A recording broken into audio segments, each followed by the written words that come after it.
Nageenyi keenya kabajaaf jaalalaa bakka jirtan hundumaatti sinaa qaqqabu jecha akkam jirtu kabajamtootaa fi jaallatamtoota daawwattoota VTV. Qophiin keessummaa VTV keenyaa eegalee jira. Qophii keessummaa VTV keenyaan egaa keessummoota ogummaawwan garaagaraa keessatti argaman affeeruudhaan isaan waliin turtii taasisna. Har'as keessummaa jabaa tokko isiniif qabadhee dhiyaadheen jira. Keessummaan koo guyyaa har'aa kitaabota gara 10 barreessee jira. Kitaabota inni barreesse keessaas egaa eelaa jireenyaa waraansa lafee qaalii seenaa qabsaa'ota Oromoo kutaa tokkoffaa barsiisaa malee afaan Oromoo salphaatti kan barsiisu kan baay'ee addisuu afaan Ingiliffaan barreesse afaan Oromootti hiikuudhaan akkasumas yeroo dhiyoo kana caamsaa 21 bara 2014 seenaa qabsaa'ota dubartoota Oromoo fi wareegama kutaa lammaffaa eebbisiisee dubbistoota biraan gaheetu kan inni jiru. Keessummaan koo guyyaa har'aa barsiisaa fi barreessaa Baqqalaa Lataa jedhama. Isa waliin turtii kan taasisnu ta'a. Nu waliin yoo turtan qophii keenya guyyaa har'aa barumsa guddaa akka argattan shakkii tokko illee hin qabnu. Qophicha waliin kan isin waliin turtii taasisu immoo Anayyaantuu Baacaa ogeessota istiidiyoo hunda waliin ta'uudhaan haga xumuraatti nu waliin tura. Tole keessummaa koo jalqaba irratti nu kabajjee as istiidiyootti argamu keetiif maqaa kabajamtoota daawwattoota keenyaan guddaan si galateeffadha. Anaa dhufuusi. Tole anaa sinis maqaa VTV kanaan barbaadanii iddoo kam jirtattanii kootu aartii ogbarruu kana jajjabeessinattanii affeerraa na taasistaniif guddaa galatoomaa isiniin jedha anaa. Hayyee galatoomaa. Mee siimoo isin jechaatti fuuf. Already bakkuma tokko dhaqu isaanii barsiisaadha ogummaan keenya illee barsiisaa Baqqalaa Adonaan jetteellee rakkoo hin qabu isin jechuun fi sin jechuun garaagarummaa xiqqoo qabdi garuu tokkuma naannee kan sitti tolee yaamuu dandeessa. Kanaafuu si akka haasaa keenyaaf nuti toluuf si jedhee yooni si waliin haasa'e. Rakkoo hin qabu. Hayyee galatoomii. Egaa mee jalqaba irratti mee bakka dhalootaa fi haala guddina keerraa haa kaanu maal fakkaata ture? Okay, ani egaa ilma qotee bulaati. Egaa baay'een isaanii barreessitoonni akkuma beekamu ilmaan qotee bulaatii aartistoonni baay'een isaanii gaafa laalte ogbarruu keessatti kan hirmaatan aartii keessatti kan hirmaatan baay'een isaanii ilmaan qotee bulaadha. Haa ta'u ani Oromiyaa keessatti godina Arsii aanaa Digaluuf Xiijoo baadiyaa xiqqoo tokko Aanshaa Lakkichaa iddoo jedhamtuttan dhaladhe. Sanaan booda mana barumsaa aanaa Leemuu Bilbiloo Boqojjii jechuun baay'ee beekamaadha iddoo madda atileetotaati.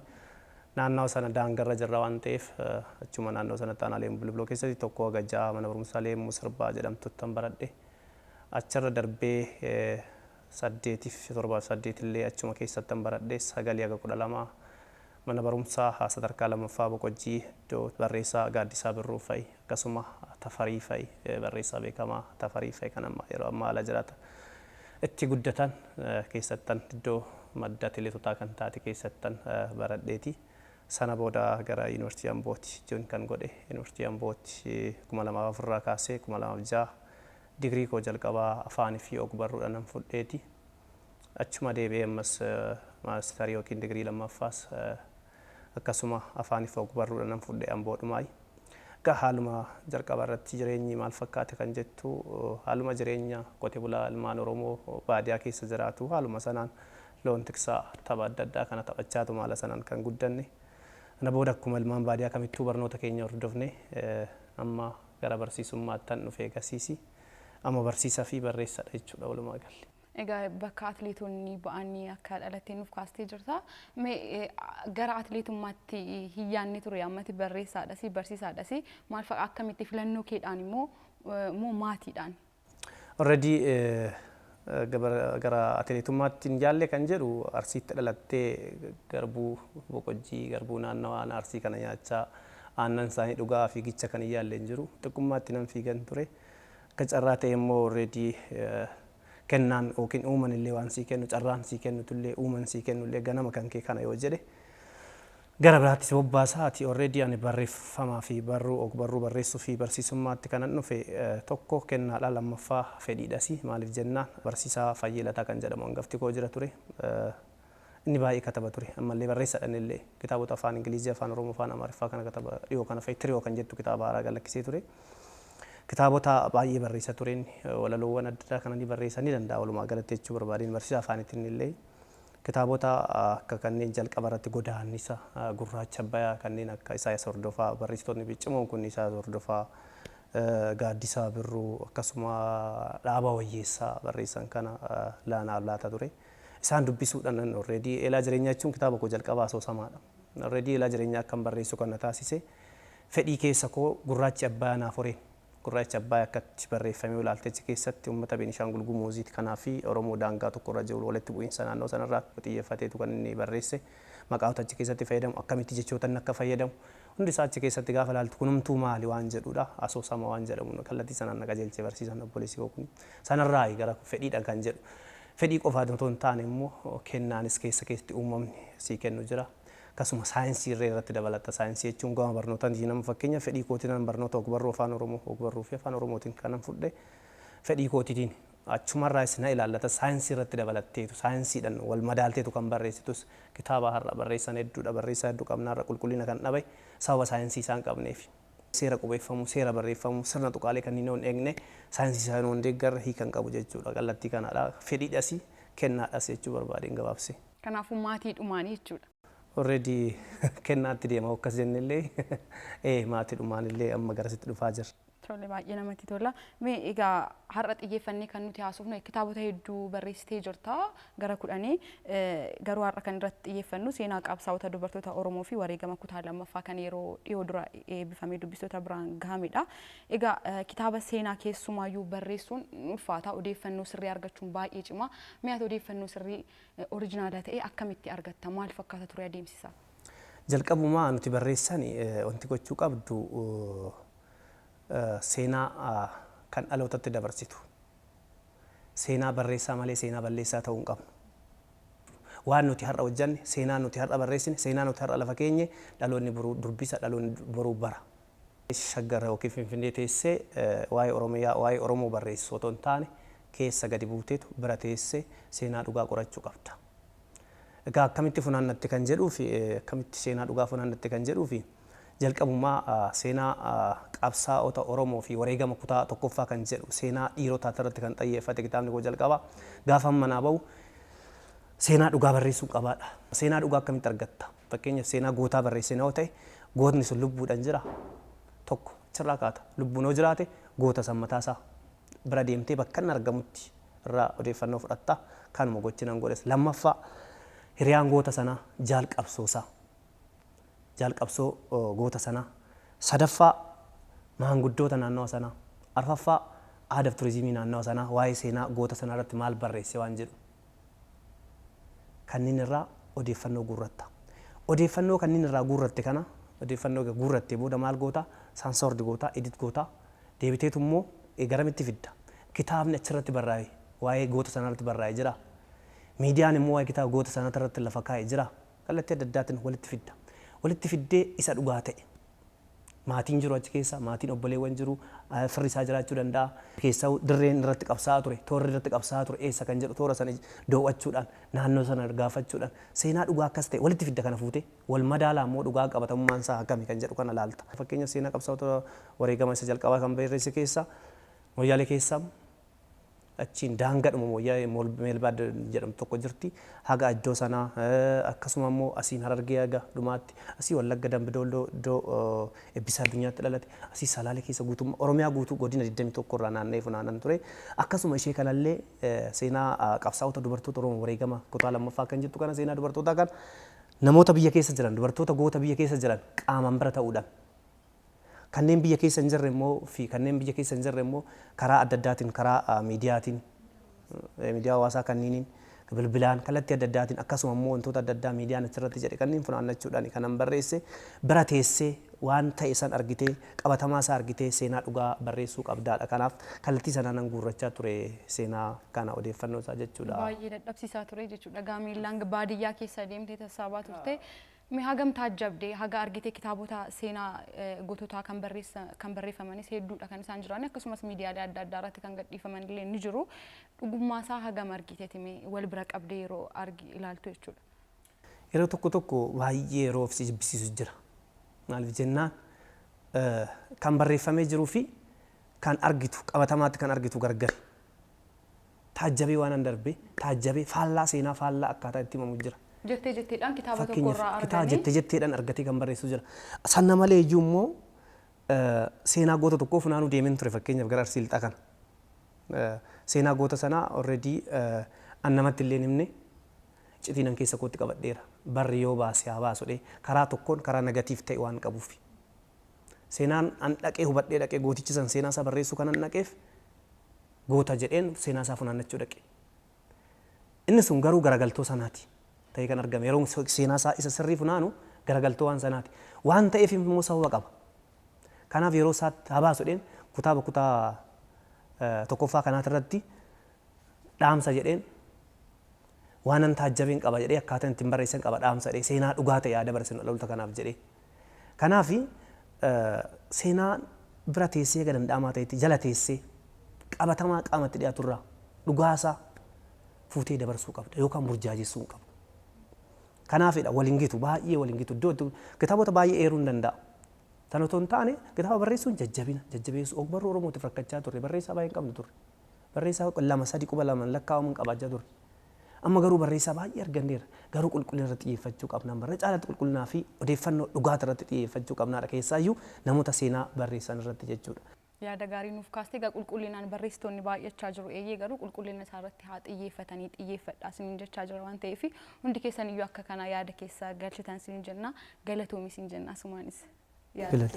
Hayyee egaa yeroo baay'ee kitaabonni akka seenaa kan dubartootaa goototaa kan hojii gaarii hojjetan yeroo barreeffamu hin arginu kan dhiirotaati yeroo hedduu kan inni barreeffamu ati immoo egaa kan dubartootaa dubartiinis gootni jirti kan hojii gaarii hojjette jirti jettee kunoo kitaaba keedhaan nu biraan geessee jirta mee faayidaa akkamii qaba jettee yaaddame akkas dubartoota bakka kennuun kun? Yeroo baay'ee barreeffama qabnu yookiin seenaan kitaabonni barraa'an keessaa yeroo baay'ee gootota qabna. Gootni dhiira qofas miti. Shamarris goota, dubartiinis goota. Gootni immoo ari'ee kan waraanu, eeboodhaan kan waraanu yookiin meeshaa waraanaa kamiiniyyuu kan diina ofirraa fonqolchu qofa miti. Goota jechuun iddoo barbaachisaa ta'etti, iddoo mul'atee argametti waan barbaachisaa ta'e irratti waan gahee inni taphachuu qabu kan taphate goota inni kamiiyyuu. Iddoo jirutti waan gaarii kan hojjete. Fakkeenyaaf atileetiin goota. Maaliif maqaa biyyaa, maqaa sabaa waamsisa. Misooma irratti misooma hojjetee biyyaaf jijjiirama kan fide goota. Goota jechuun iddoo jiru sanatti hojjetee adda kan ta'e jechuudha. Kanaaf keessaayyuu immoo yeroo kana seenaan dhiiraatu kan barreeffamu seenaan dubartii baay'een isaa barreeffamee hin jiru sirrii akkuma ati kaaste. Kan barreeffamus afaaniin kan himamus kan lallabamus seenaa gootota dhiirati. Kan barreessinus barreessitoonnis. Kanarraa jijjiiramuu qabna. Maaliif jennaani dubartiinis qixa dhiirati. Yeroo dhiiratti caalanii argamantu jira. Yeroo kana keessattuu dhiira caalanii argamu. Biyya bulchaa jiru.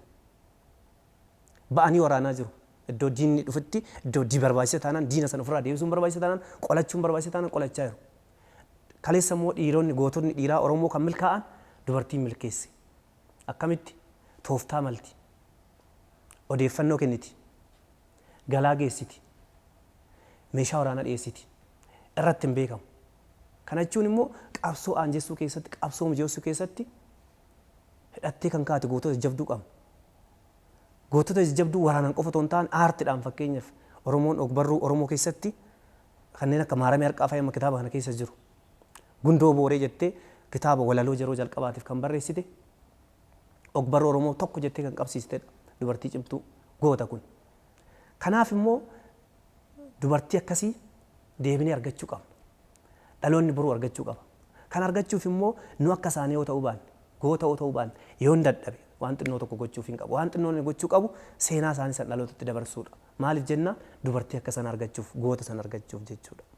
Yeroo baay'ee namoota lubbuun isaanii darbedha kan seenaan isaanii barreeffamu. Kitaaba kee kana keessatti garuu kanneen dubartoota hojii gaggaarii hojjetan kanneen lubbuudhaan jiran illee barreessiteetu kan ati jirtu. Osoo lubbuudhaan jiranii akkas wal galateeffachuun kun akkamitti ilaaltati? Akkasumas immoo warri lubbuudhaan jiran kun immoo kitaabicha dubbisanii yookiin seenaa isaanii kana dubbisanii maaltu isaanitti dhagahame yaada isaanii wasiif qodanii beeku? Iddoon lubbuun jiru otoo hin taane erga duute erga boqottee booda hidhiitu taphetta.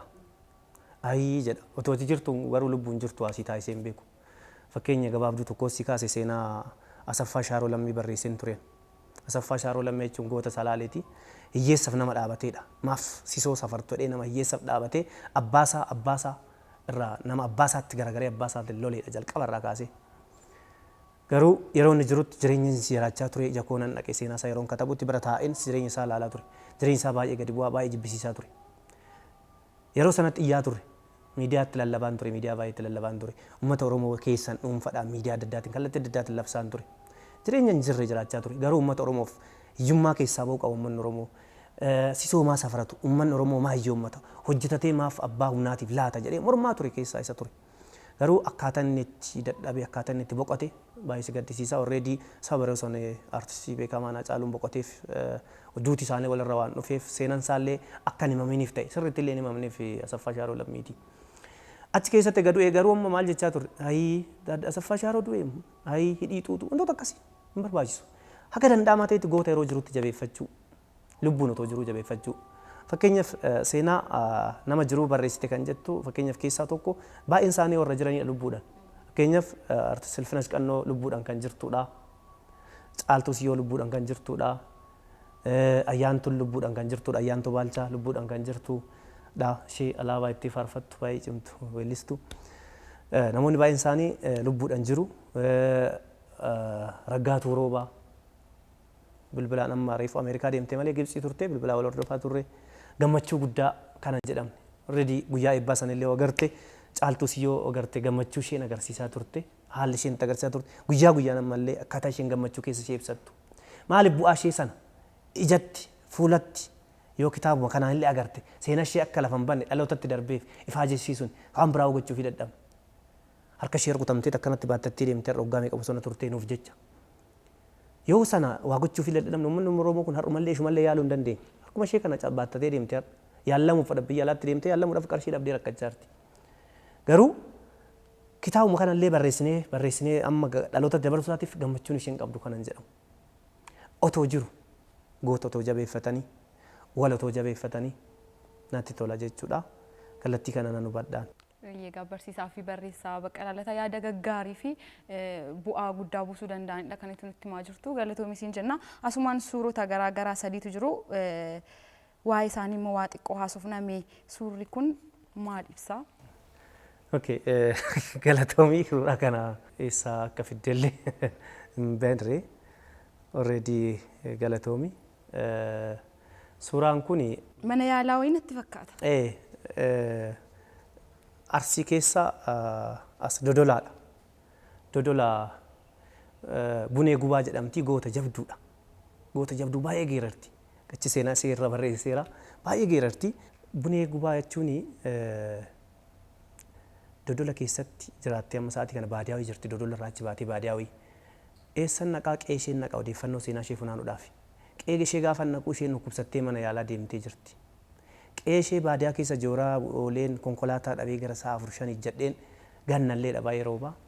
Qe'ee ishee gad naqee dhabee boodan natti himu bilbilaan magaalaa akka jirtu mana yaalaa akka deemte. Iddoo isheen mana yaalaa deemte sanattan odeeffannoo irraa fudhachuu haala isheen irra jirtu kanallee gaafachuu deemee dhaqe. Kuni mana yaalaa yeroo isheen dhukkubsattee mana yaalaa otoo yaallamaa jirtu yaallamtee akka baateen ishee argadhee tanan akkasuma odeeffannoo irraa fudhachuudhaaf haasofsiisaa jiruu fi maanguddoon bira jiru immoo maanguddoo seenaa ishee natti himaa turanidha. Jaalqabsoo ishee jechuudha. Jaalqabsoo ishee kan jedhu san jechuudha. Yeroon katabuudha inni sun bira taa'ee naaf akkasiidha inni sun. Hayyee suurri inni kunoo. Egaa suura kana yeroo ilaallu wanta baay'ee tilmaamuu danda'a namni. Inni kuni Adaamaadhuma. Adaamaa keessa akka carraa as naannoo poostaa kana naannoo istaadiyeemii Abbabaa Biqilaa kana aadaa fi turizimii gidduu kana mucaa deddeebi'uu dhabee ta'an jira amma sa'aatii kana. Mucaan kun akka carraa odoon buna dhuguun arge taa'ee buna odoon dhuguu harka isaatti sibiilli wayii xaxanamteetu sibiilli kun nyaattee irraa ba'uu dadhabde. Already amma sammuusaa sirriin hojjetu mucaa. Sammuusaa sirrii hojjechuu hin hojjetus jechuu hin dandeenyu. Kanatti irratti dhiita'ee na gaddisiisee ilaalee dubbisee waan dubbisu maaliif kana maaliif kun akka maal taate ennaan akkas akkasiidha natti qabattee maal jedhee hin saffisee haasa'a beekta. Gaafa nu badhee ilaalu mucichi mucaa addaa wayiiti sammuusaa baay'ee aktiividha. Maaliif silaa kunoo sammuudhaan nagaa haasoftaa maaliif karaarra deemtamaaf karaatti baateen jedhee karaatti baatee jechuun maraattee jechuu keetii naan jedhe ani maraataa miti ani maraataa miti jedhe. Maaliif ennaan ani maraataa miti maraataa si isa uffata xamantu naan jedhe isa uffata xamantu isa qarshii xamantu maraataa si naan jedhe. Mucaa kana argee nu badhee nanna'e hojiin ogummaan inni kalaqu. Mucaa Jimmaati maatii turraa bubbuqatee maatiin irraa dhumee as Adaamaa kanatti galee hojii kophee yoo qulqulleessu kophee sana otoo harkaan qulqulleessu kophee san keessaa summii wayaa ta'u waan wayinaan galle harka isaa na gubeedhee sana booda na gubeedhee mana yaalaa dhaqee mana yaalaatti homaa fayyisuu hin dandeenye mana yaalaa gaafa fayyisuu dadhabu qarshiis ni fixatee gubaan sun na dhiisuu dide qaama koo guutuu na gubee otoo gubuma qarshiis fixatee gidduma sanatti maal ta'a jireenya bakka taatti jiraatu dhaba karaatti ba'e saba sanarraa karaatti ba'e already amma akkanumatti deemee jiraata maraata dhadheetu namni hubatani maraata dhadheen hubadhee maraataa miti kanaaf seenaa isaa gabaabduu tokko bifa asoosamaatiin barreesse waldaa barreessitoota Oromiyaa fudhatee ture akkaataa barruutiin maxxansanallee jedhanii kanaaf mucaa sana deddeebineen yaalee irra deddeebi'ee gargaaree quba sana sirraa baasisee qorichoota adda addaa bibbitee fi yaalaa turre yeroo tokkotti illee himee mucaan sun already amma fayyeetu already sammuu isaa noorti jiraalisa ta'e sanatti deebi'ee gargaarsa arganne malee waan akkasii keessa jira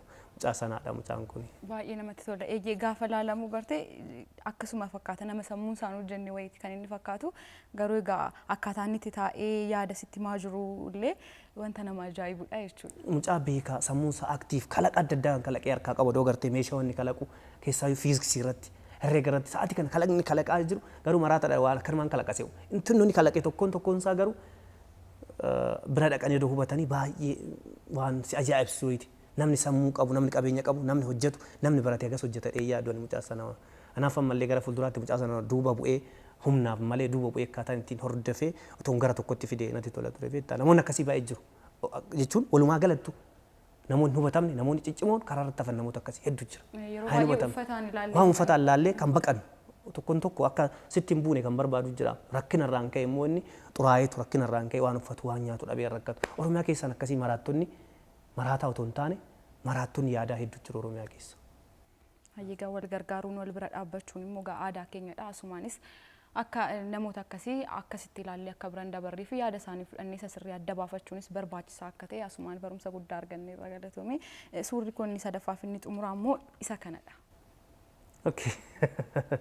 Inni kun seenaadhuma waraabufan already asii olan ba'e gara Adaamaadhumaan asiin gara kaabaa kanatti ba'een sana booda odeeffannoo argadhe already an nama biraa biraan deeme nama odeeffannoo irraa fudhu sana immoo argan nama odeeffannoo irraa fudhu sana waan argatanii fi namoota achii hawaasni naannoo sana jiran guyyaan illee guyyaa sanbataati hin taphatu bakka tokkotti wal ga'anii beektaa taphachaa jiru sana booda eenyu barbaadda kottu aadaa wayii qabu aadaa kottu hoosee argan guyyaa sanbataa kana already waan akka lallaafaa kana fa'i dhugu kottu jedhanii nu galchanii sana booda isaan wajjin teenyee taphachaa turte hawaasa fakkaachuun dirqamaan ta'eef fakkaatti sana booda seenaa natti hime seenaa sana yeroo kitaaba nama barreessaa jiru irratti waa'ee odaa tokko jiru kanan barreessaa jiru jira amma yeroo kanatti achirratti seenaa sana keessatti qabsiiseen kaa'eera. Already saba keenya miti garuu odeeffannoon irraa fuudhe odeeffannoon dhugaa al tokko nama sammuu nagaa qabu bira deemte saba keenya soo ta'u haa ta'uu baatu nama sammuu nagaa qabu bira deemnan dhugaa Oromoo kanallee lafa kaa'u dhugaa Oromoo guutummaa ishee lafa kaa'ee natti maa ture namni kun. Kanaafan jala taa'ee isa fakkaadhee wajjin isa fakkaadhee waan inni gochaa jiru bilbila ana funaannachaa ture akka carraa itti agarsiisu sa'aatii sanatti waan inni jedhu san hin barreessine already sana booda yaadatti kuusee bilbila irratti qabachaa ture. Akkasuma dhuma kitaaba kanarratti nan komatiin kan jedhu mata duree wayii xiqqeessee mata duree wayii irratti barreesseen ture waan inni jechaa ture keessai kanaaf odeeffannoo namoota asitti man akkasitti keessaa isa tokkodha odeeffannoo natti maa ture namni kuni. Gaawwama fakkaattee argamta yeroo seenaa funaantu. Isaan fakkaattee odeeffannoo gaggaarii irraa argatteetta jechuudha. Eeyyee akkasiidha. Hayyee galatoomi. Egaa ati barreessaa qofaa miti barsiisaadhas. Mee barsiisummaa akkamitti ibsita? Barsiisummaan waa hundaadha. Barsiisummaan anaaf waa hundaadha. Barsiisummaan anaaf gammachuudha. Barsiisummaan anaaf jireenya, barsiisummaan anaaf beekumsa, barnoota. Barsiisummaan kun boqonnaa qaba, boqonnaa nama laata. Anaga barsiisummaa namatti tolu hin jiru. Barsiisaa hoo jedhaan amma already yeroo tokko ilaalcha hawaasaa keessatti ilaalcha hawaasa doongoraa keessatti barsiisaa jechuun diinagdeedha waan xiqqoo gadi bu'eef akkamitti ilaala akka ilaalcha wayii gadi buusee yeroo itti ilaalu jira. Barsiisaan ilaalcha sana waan qabatuuf hawaasni ilaalcha akkasii naa qaba ilaalcha diinagdeedhaan gadi bu'aa sana naa qaba waan jedhuuf xinnoo keessaa gammachuu hin qabu. Garuu barsiisaan anaga barsiisaa lafa kanarratti ogummaawwan jiran keessa itti gammadu hin jiru. Maaliif jennaan dhaloota barsiistaa dhaloota ceesistaa sana qofa otoo hin taane ofii keetillee hin baratta barachaa jiraatta jechuudha. Barnoota irraa yoomuu addan baatu, barnoota irraa yoomuu fagaattu, beekumsa addaan babal'ifachaa deemta yeroo qabu. Dhaloonni kee sun immoo ati barsiiste sun immoo boru iddoo guddaa gaheetu argatta itti gammadda firee kee sanatti jechuudha. Sana qofa otoo hin taane immoo yeroo qabda barsiisummaa keessatti. Yeroo waan qabuuf hojjette taana yeroo qabda. Yeroo waan qabuufan kataba kanam. Kanan katabaa jiru yeroo waan qabuufan. Kanaaf barsiisummaan anaa waa hunda waan gammachuu kooti barsiisummaan jechuudha gabaabsee. Walitti dhufeenyatti barattoota kee faana qabdu sababiin isaas egaa yeroo kitaabni kun eebbifame gareedhaan dhufanii turanii barattoota isaaniiti yeroo jedhan dhaggeeffachaa turre egaan hirmaachaa turanis waan ta'eef maal fakkaatame? Barattoonni akkaataa ati waan kennituuf irratti hundaa barattoonni kee walitti dhufeenya jechuun ati barataa gaarii barsiisaa gaarii yoo taate barataa gaarii ta'ee sitti mul'ata. Barsiisaa hamaa yoo taate barsiisaa hin taane yoo taate waan nyaatu barataadhaan kennineefi barataan illee fuula si dhorkataa jibbasiif qabaata. Barataa wajjin walitti dhufeenyi koo already maaliif jennaan keessa keetii barnoota waan beektu keessa keetii yoo kenniteef hin beeka barataan. Karaa adda addaatiin deeggartee of kennitee maaliif jennaan dhaloota takkaa baasuu dhaloota kana baasuuf deemta waan ta'eef biyya baasuuf deemta waan ta'eef dhaloota kana ni ajjeesta yoo ta'e atis wajjin duuteerta barataanis si ajjeesa sammuu isaa keessatti jechuudha. Garuu barataa kanaaf haga dandeessu dhaloota kana kunuunsuudhaan waan qabdu odoon qusatiin yoo kenniteef ifaajjii yoo kenniteef barataa sun akkasumatti si himata. Kanaaf kan ammoo kan sirraa beekamu hojii hojjettee waan ta'eef already barattoota koo nan galateeffadhasii baay'ee barattoota ciccimoodhasii akkaataan isaan guyyaa sanatti agarsiisaa turan kennaan isaan kennaa turan gaafa laalte. Kanaaf akkaatuma ati waan nyaata san kenniteef fiidbaakiin isaa yookiin deebisii deebi'a jechuudha. Kanaaf barattoota koo wajjin barataa immoo ogummaanis akkaataan itti peedagoojiinis kan deeggaru itti dhiyaattee waan gochuu qabdu waan fudhachuu qabu akkaataa abbaa taatee akkaataa hiriyaa taatee waan gochuu qabdu gochuufii qabda barataadha. Kanaaf baay'ee waan bayeessadha barattoota koo wajjin walitti dhufeenyi jira.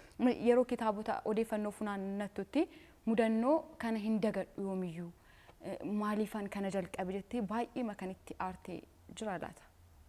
Akkasumas immoo wal qabsiistee bagan dadhabe immoo kan jettee. Bagan dadhabe kan jedhu bu'aa isaati. Ottan gammada. Hawaasni koona duuba jira amsaa kana jajjabaadhuun gammachuun aduu eebbaa sammataan isaa eebbarraa arguun kunis bu'aadha. Akkasumatti odoo hawaasni siduu kan jiraanne otoo waan goote kanamti waanuma goote kanatti seenan dhaloota kanaa waan lafa keessee fuutti gammadda. Wanti itti gammadu waan dhugaa barreessu kootti gammada. Irra caalatti bu'aa isaa guddaadha. Otoon kana gochuu baadhee jedheen gaabbu garuu mudannoon adda addaa ni jiraata. Mudannoo seenaa kana yeroo waraabdu fakkeenyaaf mudannoo na mudate keessaa yeroon kitaaba seenaa jalqaba san barreessu keessatti gara kibbaa kanatti konkolaataan nuun garagalteerti. Qacarraa mukatti hirkattee oolee jira fakkeenyaaf Salaale keessatti seenaa Abbabaa Biqilaa Shaambal Abbabaa Biqilaa yeroon barreessu boofti miila na ciniineera.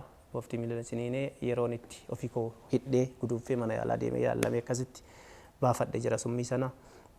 Alaan alatti rakkoowwan adda addaa seenaa sitti dhimuu dhiisuu si shakkuu wanta hojjettu kallattii siyaasatti fudhatamuu si sodaachisuu kallattii adda addaatiin keessan bilbilaan wantoota akkasii kun guutanii ba'an waan salphaadha garuu isaan kun maaliif waan hojjettu beekta waan ta'eefati.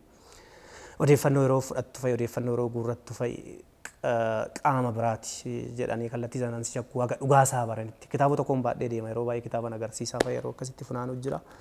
Kanaaf akkasuma immoo mata dureewwan adda addaa amma baay'atanii mata dureewwan kitaaba adda addaatirraa walirra bu'uu mata duree fakkeenyaaf amma seenaa qabsaa'ota Oromoo fi wareegama kan jedhu kutaa tokkoffaa ture kun kutaa lammaffaadha dubartoota kanatti dabalee malee kitaabumti akkanaa namni barreessee irratti xiqqoo yaada wal hubachuu dadhabnee hagammaatti jira.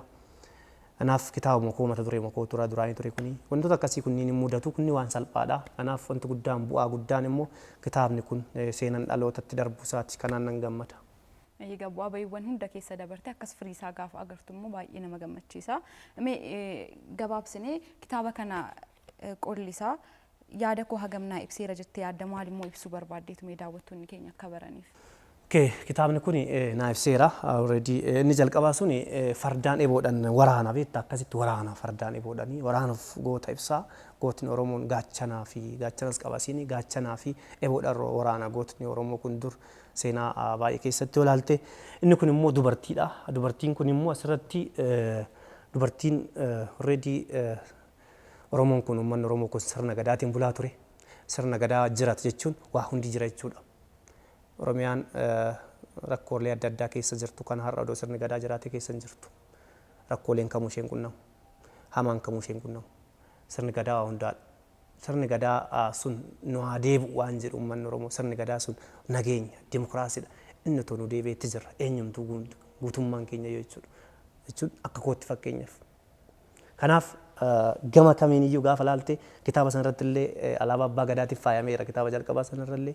Isheen kun ammallee alaabaa abbaa gadaa qabattee gara fuulduraatti fiigaarti.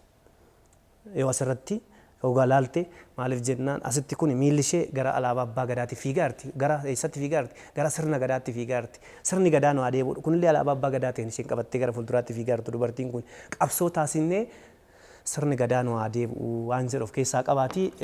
Iddoo koo naaf ibseera qabsoo dubartiin taasiste dachee kanaaf nageenya fiduu, dimokiraasii fiduu barbaaddudha agarsiisa suurri kuni. Kanaaf dandeettii dubartiin qabdu, gochaa dubartiin qabdu, qabsoo dubartiin qabdudha. Dachee ishee kanarratti kan gochuu qabdudha wanni naa ibsu.